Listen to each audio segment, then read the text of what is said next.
Hello students, welcome to NCERT zone. आज के इस वीडियो में हम बात करेंगे क्लास 6th साइंस के 11th चैप्टर के क्वेश्चन के और उसके आंसर्स की बात करेंगे। 11th चैप्टर है लाइट, शैडोज़ एंड रिफ्लेक्शन। तो चलिए शुरू करते हैं। पहला क्वेश्चन है, rearrange the boxes given below to make a sentence that help us understand opaque objects. ये जो कुछ आपको वर्ड्स दिख रहे हैं आधे अधूरे से, ये कुछ वर्ड्स जो आपको दिख रहे हैं, इनको क्या करना है, इनको करना है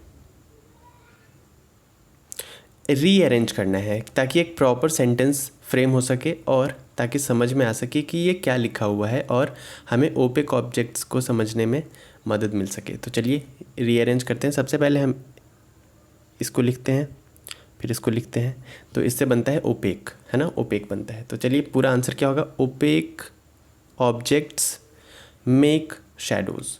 जो ओपेक ऑब्जेक्ट्स होते हैं वो क्या बनाते हैं, शैडोज़ बनाते हैं। तो इनको रीअरेंज करने से हमें क्या सेंटेंस मिला, ओपेक ऑब्जेक्ट्स मेक शैडोज़। ठीक है, चलिए बात करते हैं सेकेंड क्वेश्चन की।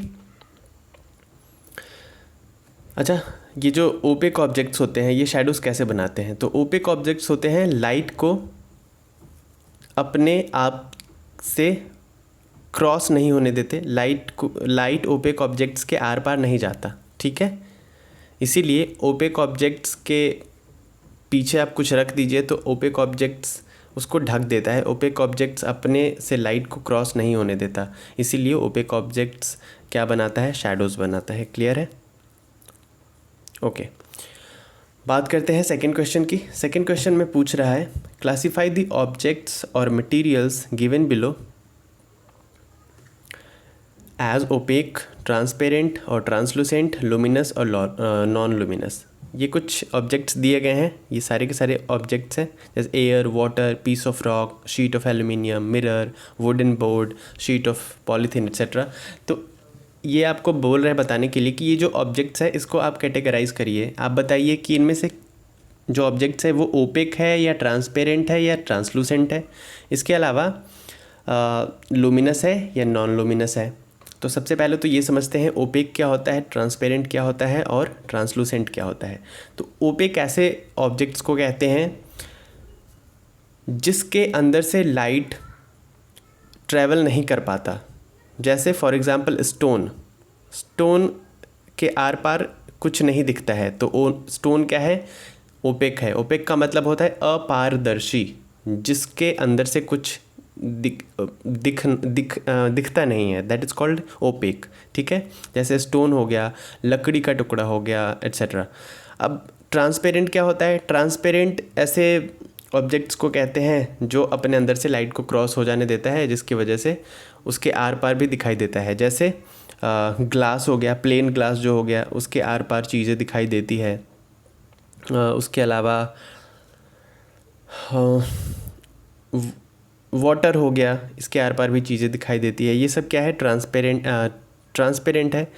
अच्छा, एक और होता है ट्रांसलूसेंट। ट्रांसलूसेंट क्या होता है, ट्रांसलूसेंट थोड़ा सा उसमें ओपेक का भी क्वालिटी होता है और थोड़ा सा ट्रांसपेरेंट का भी क्वालिटी होता है। जैसे आधा अधूरा दिखाई तो देगा लेकिन वो बिल्कुल क्लियर दिखाई नहीं देगा। तो जिस ऑब्जेक्ट के थ्रू क्लियरली दिख जाता है उसे हम ट्रांसपेरेंट कहते हैं, जिसके थ्रू बिल्कुल नहीं दिखता है उसको हम ओपेक कहते हैं, और जिसके थ्रू दिखता तो है लेकिन क्लियरली नहीं दिखता है उसको ट्रांसलूसेंट कहते हैं। ट्रांसलूसेंट का एग्जांपल हो गया, जैसे एक पीस ऑफ पेपर लीजिए, उस पर ऑयल लगा दीजिए, तो आप देखिएगा लाइट क्रॉस तो हो रहा है, आर पार तो जा रहा है, लेकिन वो पूरा क्लियरली नहीं विजिबल है कि उसके आर पार क्या है ना।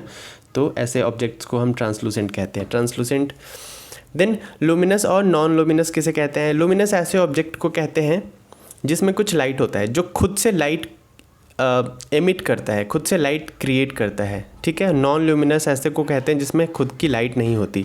तो लुमिनस क्या हो गया, ट्यूब बल्ब हो गया लुमिनस, सन हो गया लुमिनस, है ना, फ्लेम हो गया लुमिनस। नॉन लुमिनस क्या हो गया, मून, चंद्रमा नॉन लुमिनस है, सूर्य के प्रकाश से वो चमकता है, तो मून नॉन लुमिनस हो गया, वुड नॉन लुमिनस हो गया, आयरन जो है वो नॉन लुमिनस हो गया। समझ में आ गया? अच्छा, तो अब हमें पता चल गया कि ओपेक किसे कहते हैं, ट्रांसपेरेंट किसे कहते हैं, ट्रांसलूसेंट किसे कहते हैं, लुमिनस किसे कहते हैं और नॉन लुमिनस किसे कहते हैं। अब चलिए इन ऑब्जेक्ट्स को हम कैटेगराइज करते हैं। तो एयर क्या है? एयर देखिए, एयर सबसे पहली बात कि ट्रांसपेरेंट है, एयर के थ्रू सब कुछ विजिबल है, हर जगह एयर है ना। हम जहाँ पे बैठे हैं इसके आसपास भी एयर है, लेकिन हमें आसपास की चीज़ें दिखाई दे रही है। तो इसका मतलब क्या है कि एयर ट्रांसपेरेंट है ना, और नॉन लुमिनस है। एयर में खुद का लाइट नहीं है, नॉन लुमिनस है ये। क्लियर है? अगर एयर में एयर लुमिनस होता तो रात में भी हमें चीज़ें बिना लाइट के भी दिखाई देती। तो ऐसा क्यों है कि दिन में दिखाई देता है? दिन में सूर्य की रोशनी की वजह से, या रात में ट्यूब बल्ब की वजह से, लाइट की वजह से, कैंडल की वजह से हमें दिखाई देता है। तो एयर क्या है? एक तो ट्रांसपेरेंट है और दूसरा नॉन लुमिनस है, खुद का लाइट नहीं है इसमें। सेकेंड है वाटर। वाटर ट्रांसपेरेंट है लेकिन ये भी नॉन ल्यूमिनस है। ठीक है। पीस ऑफ रॉक, पत्थर का टुकड़ा क्या है? पीस ऑफ रॉक है, ओपेक, इसके थ्रू कुछ नहीं दिखाई देता है, तो ये ओपेक है और नॉन ल्यूमिनस है। शीट ऑफ एल्यूमिनियम क्या है? ये ओपेक है और नॉन ल्यूमिनस है। मिरर क्या है? मिरर ओपेक है और नॉन ल्यूमिनस है।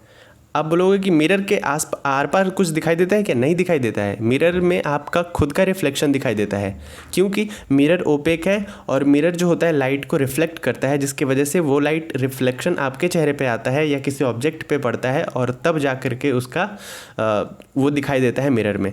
तो इसका मतलब क्या है कि मिरर भी लाइट को रिफ्लेक्ट करता है और वो ओपेक है, लाइट उसके थ्रू आर पार नहीं जा पाती है। तो मिरर भी ओपेक है और प्लस नॉन ल्यूमिनस भी है। उसके अलावा वुडन बोर्ड क्या है? लकड़ी का टुकड़ा क्या है? ये भी ओपेक है और नॉन ल्यूमिनस है। शीट ऑफ पॉलीथीन, पॉलीथीन का टुकड़ा क्या है? देखिए, पॉलीथीन से अगर आप कुछ देखने की कोशिश करोगे या पॉलीथीन से लाइट को आर पार करने की कोशिश करोगे तो आप आधे अधूरे मतलब जाएगा, लाइट क्रॉस होगा, या आधा अधूरा आपको दिखाई देगा और पूरा एकदम क्लियरली दिखाई नहीं देगा। तो इससे पता चलता है कि शीट ऑफ पॉलीथीन क्या है? एक तो ट्रांसलूसेंट है और ये नॉन ल्यूमिनस है। क्लियर है? सीडी ड्राइव जो आपका कॉम्पैक्ट डिस्क होता है वो क्या होता है? वो भी ट्रांसलूसेंट होता है ना, और नॉन ल्यूमिनस होता है। स्मोक, धुएं से आर पार दिखाई देता है क्या? क्लियरली नहीं दिखाई देता है, आधा अधूरा दिखाई देता है, तो ये भी ट्रांसलूसेंट है और नॉन ल्यूमिनस है। शीट ऑफ प्लेन ग्लास क्या है? ये ट्रांसपेरेंट होता है, ग्लास का जो टुकड़ा होता है वो ट्रांसपेरेंट होता है और नॉन ल्यूमिनस होता है। इसके अलावा फॉग भी ट्रांसलूसेंट होता है और नॉन ल्यूमिनस होता है। पीस ऑफ रेड आयरन, जब आप आयरन को गर्म कर देते हो तो वो लाल हो जाता है, फिर भी वो ओपेक ही रहता है, लेकिन वो गर्म हो जाने की वजह से, हॉट हो जाने की वजह से क्या होता है उसमें वो ल्यूमिनस हो जाता है। अम्ब्रेला ओपेक होता है और नॉन ल्यूमिनस होता है। लाइटेड फ्लोरेसेंट ट्यूब, जो ट्यूब है, बल्ब है, वो क्या होता है? ओपेक होता है एंड ल्यूमिनस होता है। क्लियर है? इसमें लाइट होता है ट्यूब में। वॉल, दीवार क्या है? ओपेक है और नॉन लुमिनस है। इसके अलावा sheet of carbon paper, sheet of carbon paper क्या है? शीट ऑफ कार्बन पेपर भी ओपेक है एंड नॉन लुमिनस है। Flame of gas burner, gas का जो बर्नर का फ्लेम निकलता है वो क्या होता है? वो ट्रांसलूसेंट होता है। फ्लेम से आर पार चीज़ें आधी अधूरी दिखाई देती है, क्लियरली विजिबल नहीं होती, तो ट्रांसलूसेंट होगा प्लस लुमिनस होगा। शीट ऑफ कार्डबोर्ड क्या है? ओपेक है एंड नॉन ल्यूमिनस है। कार्डबोर्ड जो गत्ता होता है वो ओपेक होता है और नॉन ल्यूमिनस होता है। लाइटेड टॉर्च को आप जलाइए तो वो ओपेक है, लेकिन उससे रोशनी निकलती है तो वो ल्यूमिनस भी है। क्लियर है? इसके अलावा शीट ऑफ सेलोफेन क्या है? अच्छा, सेलोफेन क्या होता है? सेलोफेन का मतलब होता है कि कुछ थिन प्लास्टिक पॉलीथीन के जैसे ये होती है सेलोफेन, जिसको पैकिंग करने में, जब आप गिफ्ट वगैरह रैप करते हो उसमें यूज़ करते हो, जो आप रंग बिरंगे शीट्स यूज़ करते हो उसी को कहते हैं सेलोफेन। ठीक है, जो चमकीले होते हैं, लेकिन ये इसमें खुद की रोशनी नहीं होती, तो ये नॉन ल्यूमिनस होते हैं एंड ट्रांसलूसेंट होते हैं। वायर मेश क्या है? वायर मेश का मतलब होता है कि आपने देखा होगा विंडो के बाहर या गेट के बाहर इस तरीके के कुछ नेट लगे हुए होते हैं, है ना, नेट लगे होते हैं, जाली जिसको बोलते हैं।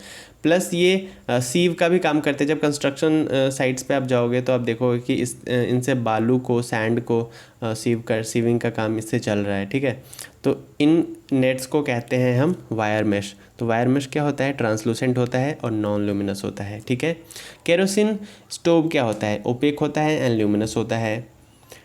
मिट्टी के तेल का जो स्टोव होता है वो ओपेक होता है एंड ल्यूमिनस होता है। सूरज क्या है, सन है ओपेक एंड ये है ल्यूमिनस, ठीक है। फायरफ्लाई जो जुगनू है, रात में चमकती है, ये क्या होती है, ओपेक होती है एंड ल्यूमिनस होती है, इसमें खुद की लाइट होती है। मून क्या है, मून ओपेक है लेकिन ये नॉन ल्यूमिनस है, इसमें खुद की लाइट नहीं होती है। मून में खुद की लाइट नहीं होती है, ये सन के लाइट से रिफ्लेक्ट करता है और इसलिए इसमें ये चमकता हुआ दिखाई देता है। क्लियर है, ओके। थर्ड क्वेश्चन की बात करते हैं। थर्ड क्वेश्चन में है, can you think of creating a shape that would give a circular shadow if held in one way and a rectangular shadow if held in another way। आपको बोल रहा है कि आप किसी ऐसे शेप को बना सकते हो जो जो दो शैडो देता हो। एक डायरेक्शन में रखने पे सर्कुलर शैडो देता है और दूसरे डायरेक्शन में रखने पे ये रेक्टेंगुलर शैडो देता है। तो चलिए आंसर डिस्कस करते हैं। ये देखिए आंसर है, when a cylinder is held in sunlight. जब आप एक सिलेंडर शेप को रखते हो सनलाइट में, देन अ सर्कुलर शैडो और a rectangular shadow can be obtained depending on its orientation related to this sun. तो ये सर्कुलर शेप भी आपको देगा, शैडो देगा, एंड रेक्टेंगुलर शेप का शैडो भी देगा। लेकिन ये कब देगा, ये डिपेंड करता है सूरज पे, सन पे, कि सन कि किस डायरेक्शन में आपने इसको रखा है। तो देखिए, when the top of the cylinder faces the sun, जब इस सिलेंडर का टॉप, ये वाला हिस्सा सूरज को, सन को फेस करेगा, ठीक है, तब कैसा शैडो बनेगा, तब सर्कुलर शैडो बनेगा। क्लियर है, then this shadow formed in is circular. अच्छा, और जब ये वाला पोर्शन, साइड वाला पोर्शन जो है ये सन को फेस करेगा तो कैसा बनेगा, रेक्टेंगुलर शैडो बनेगा, ठीक है। तो वही है, when the top of the cylinder faces the sun then the shadow formed is circular. On the other hand when the side of the cylinder, ये जो साइड्स है, side of the cylinder faces the sun then the shadow formed is rectangular. बात करते हैं next question की, last question है ये। In a completely dark room, एक पूरे अंधेरे रूम में, if you hold up a mirror in front of you will you see your reflection in the mirror. जब आप एक अंधेरे कमरे में अपने सामने एक मिरर को होल्ड करते हो तो क्या आप अपने चेहरे को देख पाते हो। तो आंसर है, an image is formed due to reflection of light by a plane mirror, है ना। हम अपने आप को कब देख पाएंगे, जब कोई लाइट को वो रिफ्लेक्ट करता है और वो रिफ्लेक्शन हमारे चेहरे पे पड़ता है। तो अंधेरे रूम में कोई लाइट है ही नहीं, तो आप अपने आप को नहीं देख पाओगे, ठीक है। In a completely dark room there is no light present in the room, है ना, कोई लाइट नहीं है वहाँ पे। Thus no reflection of light takes place by the mirror placed in the room. तो कोई भी रिफ्लेक्शन नहीं होगा मिरर में। Hence no image will get formed by a mirror in a completely dark room. तो पूरे अंधेरे कमरे में कोई इमेज फॉर्म नहीं होगा, आप अपने चेहरे को नहीं देख पाओगे अंधेरे कमरे में मिरर के सामने। क्लियर है। तो ये था 11th चैप्टर के क्वेश्चन और इसके आंसर्स को हमने डिस्कस कर लिया। मिलते हैं नेक्स्ट वीडियो में अगले चैप्टर के क्वेश्चन और उसके आंसर्स के साथ।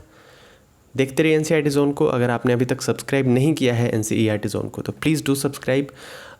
लाइक करिए वीडियो को, कमेंट करिए।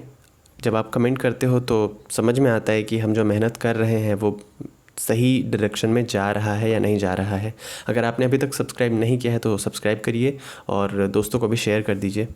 कुछ जाता नहीं है, शेयर के बटन पे क्लिक करना होता है और चला जाता है, तो आपका कुछ नहीं जाता है ना, कुछ घाटा नहीं होता, लेकिन हमें थोड़ी सी मोटिवेशन मिल जाती है। तो मिलते हैं नेक्स्ट वीडियो में। Till then bye bye and take care.